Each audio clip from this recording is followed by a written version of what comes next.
What up, YouTube? Big Lou tapping back in with what it do with Big Lou.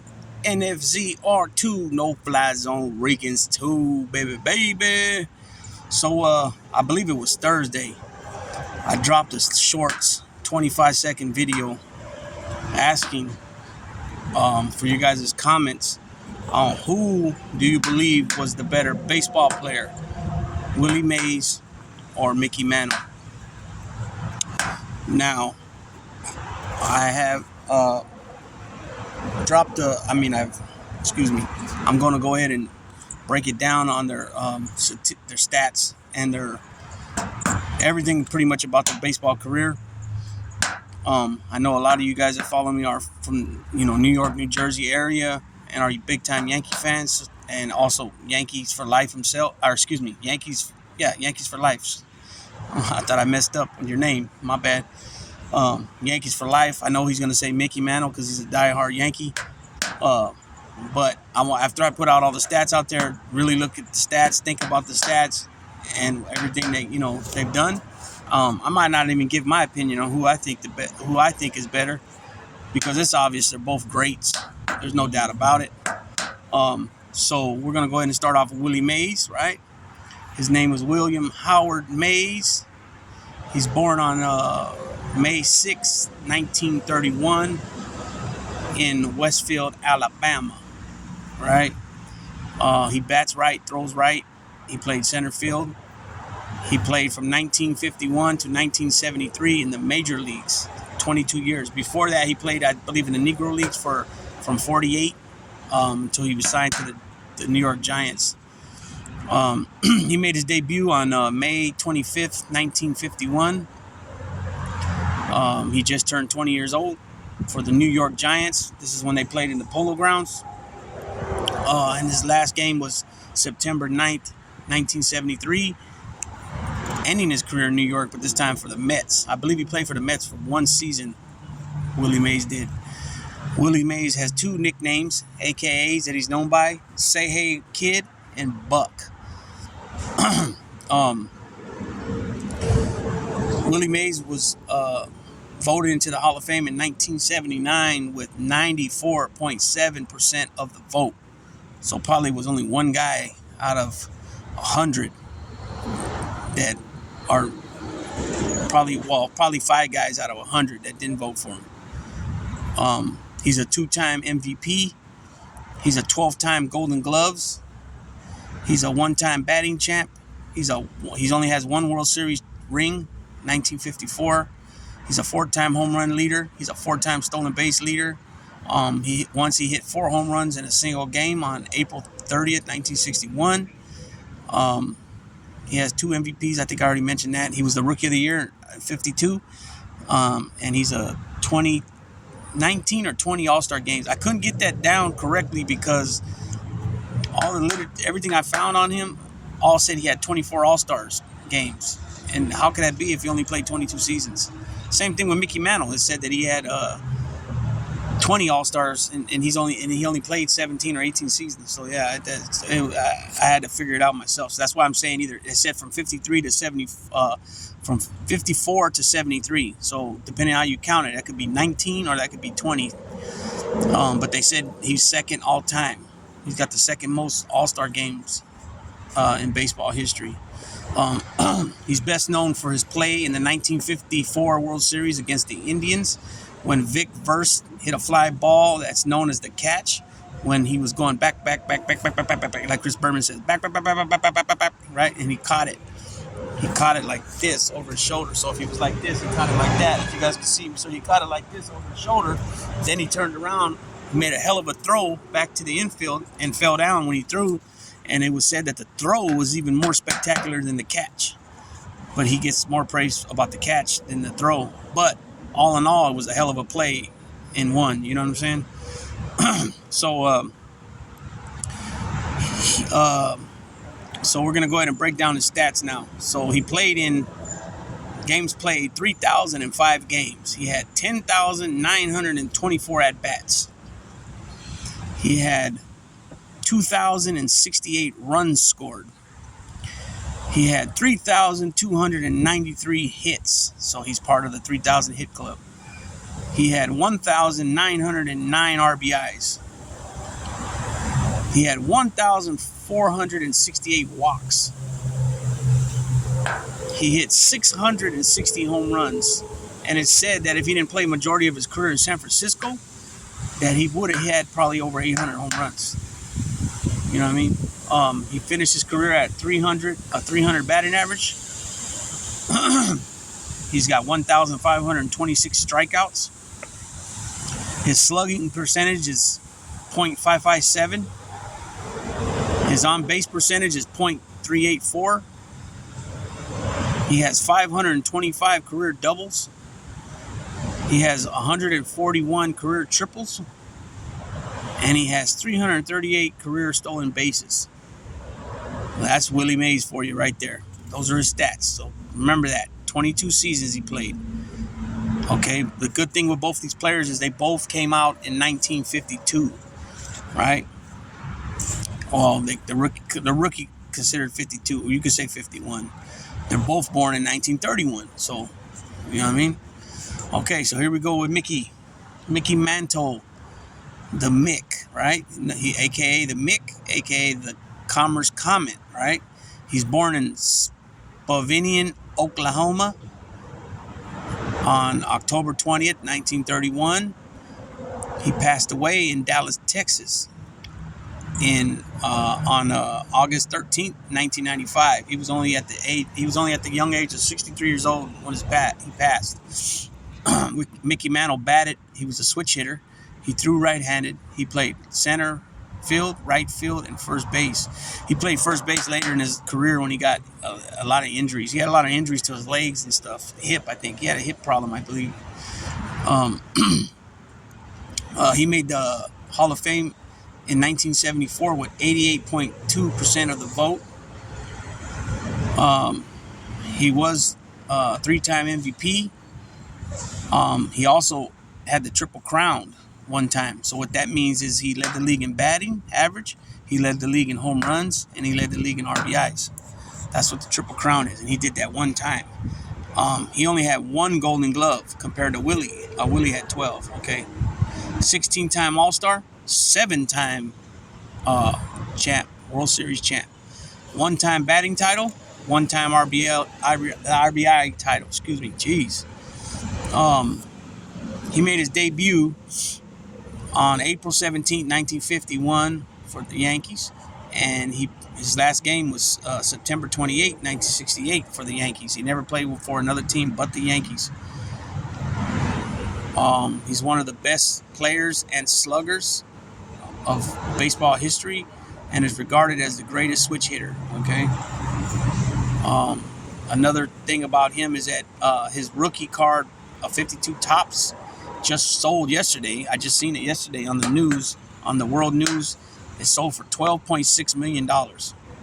It was praised at almost mint condition. $12 million. When I was a kid, that card, when I was about 10 years old, that same card was worth about, if I can remember correctly, I want to say it was worth about $250,000 back then. Okay, so let's get into his stats. So Mickey Mantle played 2,401 games. He had 8,102 at-bats. He had 1,676 runs scored. He had 2,415 hits. He had 1,509 RBIs. He had 1,733 walks. He had 536 home runs. He finished his career at near 300 average at 298. We can round that up to 300. He had 1,710 strikeouts. He had a slugging percentage of .557. He had an on-base percentage of .421. He had 344 doubles. He had 72 triples and 153 stolen bases. Okay, so that's breaking down the two greats right there, right? Both born in 1931. Both made their debut in 1951 for New York organizations. The Giants were still in New York at the time, and the Yankees always been in New York, right? Well, no, they were called the Baltimore Orioles first, and then the name was changed. Nothing to do with the Baltimore Orioles of today, from the literature that I found when I did the Yankees video. Okay, so keep in mind, Willie Mays played 22 seasons, right? Mickey played 18. Okay, so that's 4 seasons right there, difference. Okay. Willie Mays had over 604 at games played more. 600.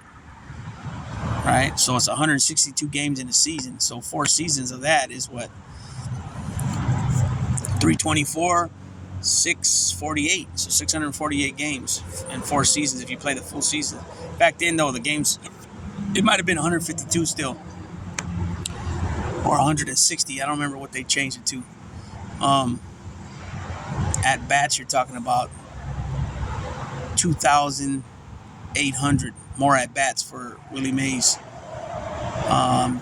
You're talking over 400 more, just about 400 more runs, and then he has over 800 more hits than Mickey does.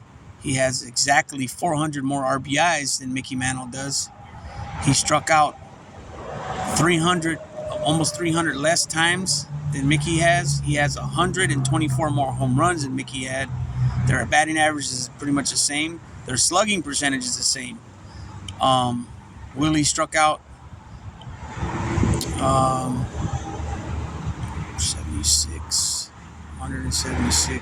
186 times less than Mickey. Mickey had a better on-base percentage. Not much, but about 40 points. Willie Mays hit about 179 more doubles, and he hit double the triples, just about double the triples. Mickey hit 72 and Willie hit 141. So if it would have been 144, he would have doubled him. Stolen bases, he doubled them. Willie Mays has 338 and Mickey has 153. Okay, but this is where it gets with their accolades, their awards. They're both in the Hall of Fame. Mickey Mantle's a 3-time MVP. Willie Mays is only a 2-time MVP. Willie Mays won the Rookie of the Year award, and Mickey's a Triple Crown winner. Okay, when it comes to All-Stars, Willie Mays has 20, and Mickey has 16. When it comes to Golden Gloves, Willie has 12 Golden Glove awards. Mickey only has 1. But this is where Mickey gets it. Mickey has 7 World Series rings. He has been a champ 7 times. Willie Mays only once. They both only have 1 batting title apiece. But Willie Mays has been a home run leader 4 times, and he led the stolen bases 4 times. Mickey didn't do either one of those, but Mickey is a 1-time leader for champ, RBI champ. And then Willie Mays' rookie card is the same year, like I mentioned, as Mickey Mantle, and his same 52 tops. I found it, the most expensive one I found was $400,000. So the same year, these guys played during the same era, and one card's worth $12 million and the other one's worth $400,000. I don't understand that, because by numbers wise, Willie Mays got better numbers, right? But then again, he played 4 more seasons. The only thing, he's better on everything. He has more everything than Mickey, except for when it comes to stats, except for on base percentage. Mickey got him by like 40%, 40 points, excuse me. But when it comes to the difference between, the MVPs, Mickey got 3, Willie's got 2. That's only 1 difference, but it's still, and Mickey got the 1 Triple Crown, meaning he led the league in RBIs, home runs, and batting average. But what stands out to me is Mickey's a 7-time World Series champion, and Willie's only a 1-time World Series champion. But the Yankees dominated back then. I did that video on the Yankees, and the Yankees had so many different players over the couple of different generations that I went over. I must have read off at least 60 players, at least. Um, the other thing that sticks out for me is Mickey only had 1 Golden Glove and Willie had 12. You know what I mean? That sticks out big to me. And another thing that sticks out big for me for Mickey Mantle is that Mickey played all his years with the Yankees, never left the Yankees. So there it is, guys. I broke down the stats. I broke down their awards and accolades. When it comes to switch hitters, the ones that stick out to me that I think of immediately when I think of switch hitters is Mickey Mantle, and the other one being Eddie Murray. Those are the 2 switch hitters that come to my mind immediately when I think switch hitters. Mickey would have been more. I think Mickey would have been he would have had a lot more stolen bases if he didn't have the problems he had. I think he had a hip problem. I know he had some type of leg problem, something that kept him. That's why they ended up putting him at first base. But in the comment section, go ahead and let me know what you guys think. And like I said, the ones I know from New York and Yankees for life, I know you guys are going to be putting Mickey Mantle. That's cool. I want to hear from everyone that sees this video, or even if you didn't see the video and you just see the topic is Willie Mays and Mickey Mantle. Comment anyways. I appreciate all the comments, and I will comment back. If you haven't already and you're watching my channel for the first time, please sub, like, and share at What It Do with Big Lou, NFZR2, which stands for No Fly Zone Ricans 2. And then also we got the main channel, which I'm part of a 3-man crew, along with Nelson and Carlos, 2 New Yorkers, 2 New York Puerto Ricans, along with myself from Northern Cali, Puerto Rican as well. And we give our perspectives, their East Coast perspective and my West Coast perspective on things. We talk about a wide variety of topics, old school topics, usually music, movies, sports, all that stuff. We keep it real. The name No Fly Zone stands for No Fly Zone, meaning we ain't got time for the bullshit, the negativity. If that's what you're about, don't even come on over. You know what I mean? But if you want to come on over, chill, listen to what we got to say, put your input in the comment section on the live, and then we drop the link and we tell subscribers, come on. You know what I'm saying? But yeah. So if you can, sub, like, and share also the No Fly Zone Ricans. We usually go live Monday, Wednesday, Friday, anywhere between 4:30 and 4:45 Pacific time. Excuse me. And that's 7:30, 7:45 Eastern time. And also here at What It Do with Big Lou, I will be making the channel better by doing an intro, outro, thumbnails, and such. I've just been busy a lot with work lately. But with that being said, Big Lou's gonna tap on out.